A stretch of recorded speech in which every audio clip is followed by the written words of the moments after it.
Jean K. Saint-Fort, je suis très heureux de vous rencontrer, de faire votre connaissance. Vous êtes un des écrivains membres de l'Association internationale Rencontre des auteurs francophones, qui a été créée en 2020. Je crois que vous êtes parmi les premiers des auteurs à vous être inscrits à cette initiative.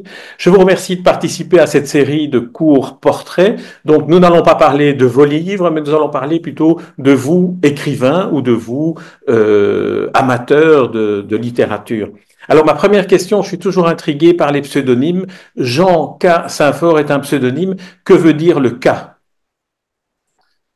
Le K représente le nom de ma mère, Ah, que voilà. je garde bien évidemment Oui, secret, mais oui. c'est l'initiale du nom de ma mère. Jean, c'est mon deuxième prénom. Et en fait, il me semblait, j'ai eu du mal au départ, tout simplement par le métier d'écrivain, à voir juste mon image, ma photo en tant que telle, parce que pour moi, c'est quelque chose qui est vraiment secret, qui fait partie de moi.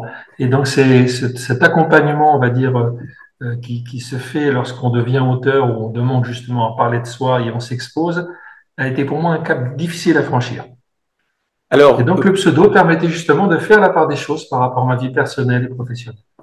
et donc, vous continuez à avoir une vie professionnelle en dehors de la littérature. Est-ce que vous publiez à compte d'éditeur ou à compte d'auteur? Alors, je publie en auto-édité. Donc, ça veut dire qu'effectivement, j'ai toutes les étapes.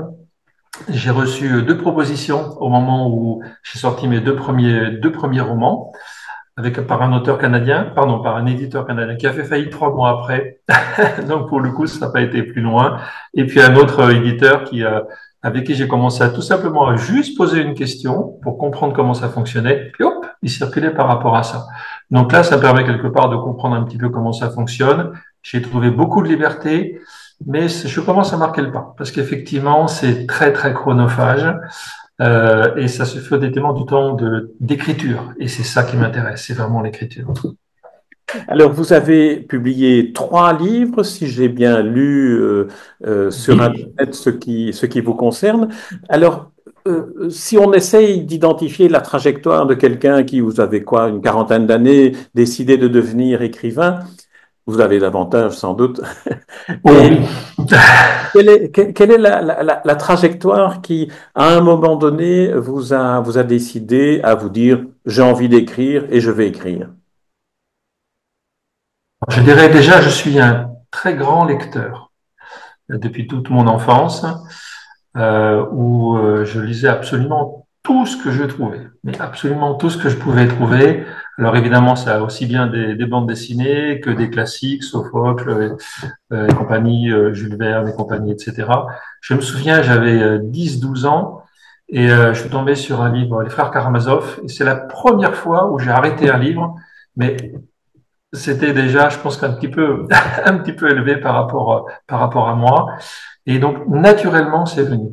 Et mon premier roman, je l'ai écrit, j'avais 20 ans. C'est Le Dernier Temps.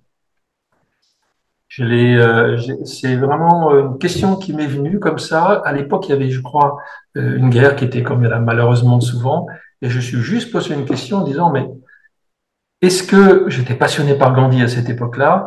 Est-ce que la non-violence aurait du sens aujourd'hui? Qu'est-ce qui se passerait si on utilisait face à une situation terrible, terrifiante, une attitude non violente? Et c'est ça qui a quelque part à déclencher ce premier livre.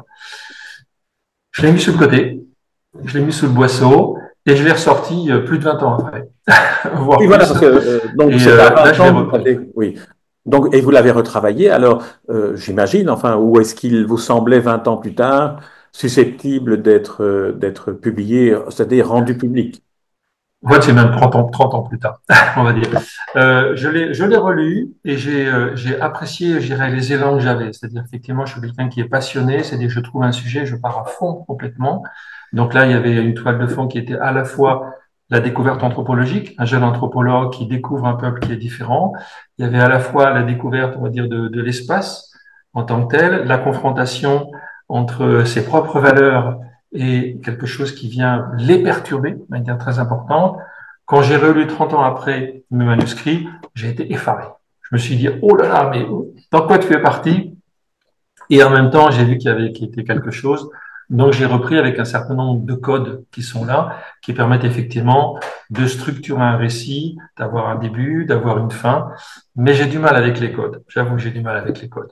Si on revient à votre enfance, on peut deviner, d'après ce que vous disiez, commençant à lire Dostoïevski à 10 ans, même si vous avez arrêté en cours de route les frères Karamazov, vous étiez environné de livres dans votre enfance. Le livre était quelque chose qui était familier.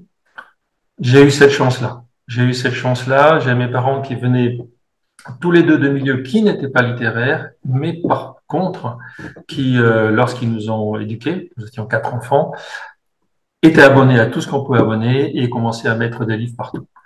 Et donc, j'ai vraiment eu de la chance. Voilà, je le reconnais par rapport à ça, parce qu'il y a besoin de nourrir, évidemment, intellectuellement, des enfants, des jeunes adolescents qui découvrent la vie par rapport à, voilà, en tant que tel. Alors aujourd'hui, on constate qu'il y a une désaffection de la lecture, notamment chez les jeunes, de la lecture de fiction romanesque, de fiction littéraire. Quel est votre sentiment par rapport à ça? Est-ce que c'est quelque chose que vous partagez, cette sensation qu'on lit moins ce qui est la littérature? Et en quoi est-ce que cela vous inspire comme réflexion sur la fonction de la littérature quand vous aviez 20 ans et aujourd'hui? Alors, oui, je partage ce constat qu'effectivement, il y a moins de lecture. Après, je pense qu'elle est différente. C'est-à-dire qu'il y a beaucoup plus de supports. À titre personnel, j'explore les slams. J'explore aussi évidemment les nouvelles, les poésies en tant que telles. Il y a des formats très très courts comme les haïkus qui commencent à apparaître. Je dirais que quelque part tout ça, ça fait sens. Tout ça, c'est quelque chose qui éveille. Je vais pas ressortir une phrase qui est connue, mais sur l'éducation, éduquer, c'est pas remplir un vase, c'est allumer un feu.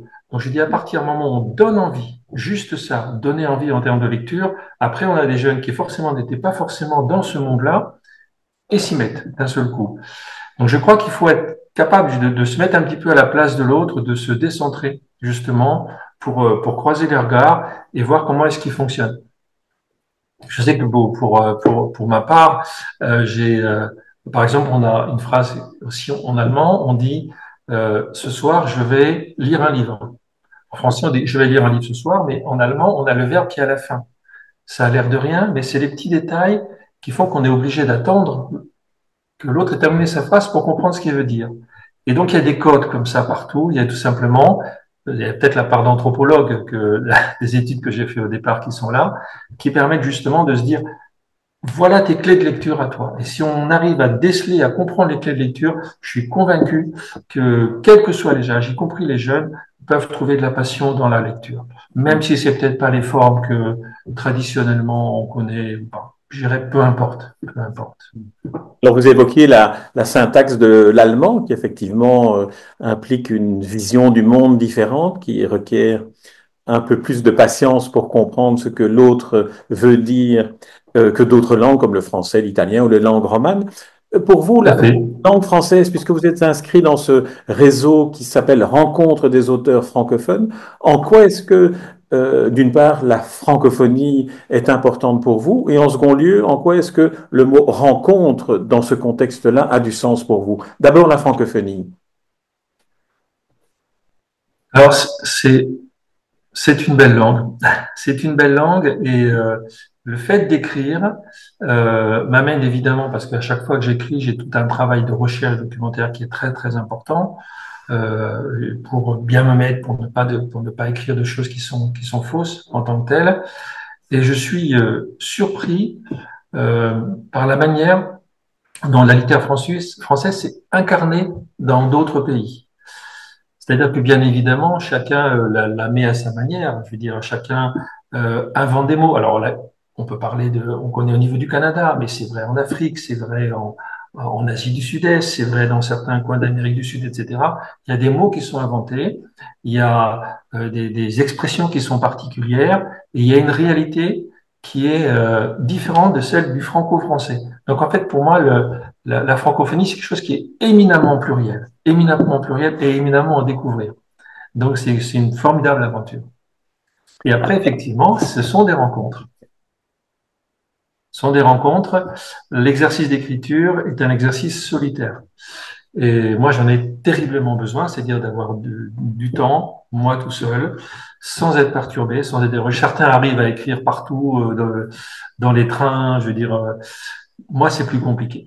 J'ai besoin d'être bien, j'ai besoin de me balader dans la nature, d'avoir un temps. Après, il y a un moment où il faut aussi s'ouvrir au monde. Et en rencontrant les autres auteurs, ce qui est pour moi une aventure nouvelle, depuis qui est née avec les auteurs francophones, ben, je découvre, je ne peux pas dire d'autres moi-même, bien évidemment, mais d'autres personnes qui ont aussi des rêves, qui ont aussi une autre manière d'apporter les choses, d'approcher les choses. Et j'ai l'impression d'être en apprentissage en permanence. Donc, c'est que du bonheur. Alors, j'ai lu que le premier salon dans le cadre de rencontres des auteurs francophones auquel vous avez participé, c'est celui de New York. Pourquoi Oui. New York, alors que vous êtes français, vous êtes implanté en France? Vous avez fait le voyage pour aller rencontrer les auteurs à New York? Alors, c'est un paradoxe. Je n'ai fait que deux salons dans ma vie, celui de New York et celui de Monaco, et donc je vais venir à Mons. C'est un petit peu en corrélation avec ce que j'évoquais tout à l'heure. C'est quelque chose qui n'était pas évident pour moi. C'est-à-dire, effectivement, au niveau professionnel, j'ai une vie avec un certain nombre de personnes, mais l'écriture relève de l'intime pour moi, relève de la sphère privée. Il y a une part de soi qui est dedans, qu'on le veuille ou non aussi. Et aller exposer ça, rencontrer parmi la foule, c'était vraiment pas facile. Et quand j'ai eu cette proposition d'aller à New York, je me dis, allez, tu franchis le pas, tout simplement. Et donc, à partir de là, effectivement, c'est une nouvelle aventure. Ceci dit, j'y vais très rarement. Euh, L'objectif, parmi d'autres objectifs, c'est d'y participer plus fréquemment. Mhm. Mais vous n'avez pas tout à fait répondu à ma question. Est-ce que j'ai bien, ou est-ce que j'ai mal compris? Est-ce que j'ai bien compris que aller à New York plutôt que d'aller à Paris ou dans une ville française, c'était une manière de vous cacher encore un peu? Non, c'était une étape peut-être symbolique, tout simplement pour moi. Peut-être que je n'aurais pas franchi le pas, participer à un salon en France. Euh, le fait d'être à New York, il y avait une part d'anonymat qui était là, je veux dire, en plus sous pseudo. Donc forcément, étant certain que personne ne me connaîtrait, ceci dit, vous avez raison. Effectivement, dans votre question, c'était aussi une manière quelque part de ne pas complètement m'exposer. Donc peut-être que j'ai besoin de ce temps-là pour y aller progressivement.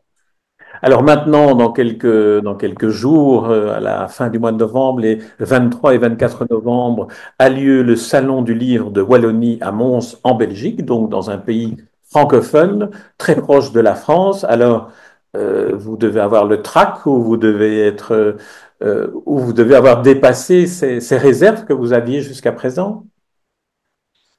Et je les dépasse progressivement. Et puis, j'ai toute une part de ma famille qui vient du nord, donc de Dunkerque, mais aussi des Flandres, et donc de Belgique, des Pays-Bas.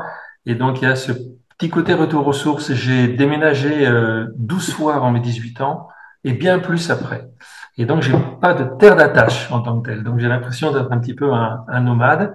Et c'est vrai qu'il y a, je vais dire, une fibre personnelle quelque part qui me tient ce salon-là pour le coup, indépendamment évidemment de que c'est un très joli salon, de sa notoriété en tant que tel, bah, il y a ce petit attachement qui est là. Voilà, tout simplement. Très bien. Eh bien, je vous remercie pour cet entretien, Jean Saint-Fort, et ben, j'aurai le plaisir de vous retrouver pour du vrai, comme disent les enfants, à Mons lors du salon du livre. Merci beaucoup en tout cas. C'est moi qui vous remercie. Merci, Monsieur Joniot, et au plaisir de vous rencontrer.